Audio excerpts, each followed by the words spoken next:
নমস্কার, আমি রাজ। ইউটিউব ডায়েরিজে আপনাকে স্বাগত। ভিডিওটি দেখুন, যদি ভালো লাগে লাইক, কমেন্ট এবং শেয়ার করতে ভুলবেন না এবং আমার চ্যানেলটিকে অবশ্যই সাবস্ক্রাইব করবেন।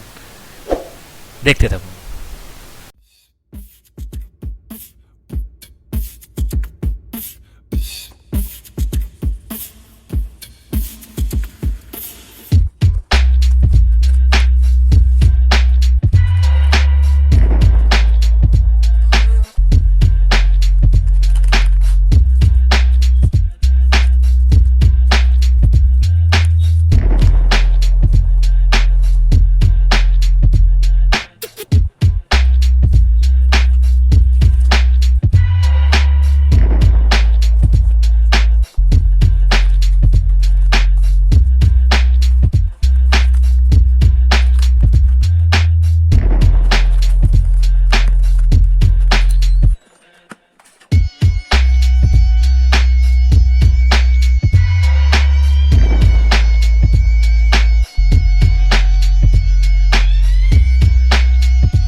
আজকে আপনাদের দেখাবো, যদি কারোর বাড়িতে ডিজিটাল ওয়াচ থাকে এবং সেই ডিজিটাল ওয়াচে যদি আপনার পালস অক্সিমিটারের ফিচার্সটা থেকে থাকে, সেটা দিয়েও আপনি আপনার রক্তে অক্সিজেনের মাত্রা মাপতে পারবেন।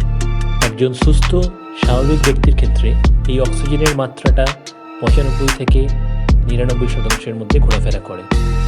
অক্সিজেন স্যাচুরেশন 95% নিচে নেমে গেলে তখন আমরা আগাম সতর্কতা এবং ব্যবস্থা নিতে পারি। চলুন তাহলে দেখে নিই আমরা ডিজিটাল ওয়াচের যে আমরা ফিচার্সটি রয়েছে পালস অক্সিমিটারের, সেটা দিয়ে দেখে নিই যে আমাদের অক্সিজেনের মাত্রা এই মুহূর্তে কত রয়েছে আমার। তবে হার্ট এবং সিওপিডি পেশেন্টের ক্ষেত্রে আগের রেফারেন্স স্যাচুরেশন দেখতে হবে, কারণ এই রোগীদের ক্ষেত্রে তা এমনিতেই কম থাকে। তাই আপনার বাড়িতে যদি পালস অক্সিমিটার থেকে থাকে তাহলে তাই দিয়ে আপনি আগাম নিশ্চিন্ত হতে পারবেন। এখানে আপনি সেলফ স্টাডি করে সিদ্ধান্ত নিতে পারবেন যে রোগীকে বাড়িতে রেখে চিকিৎসা করানো যায় কিনা।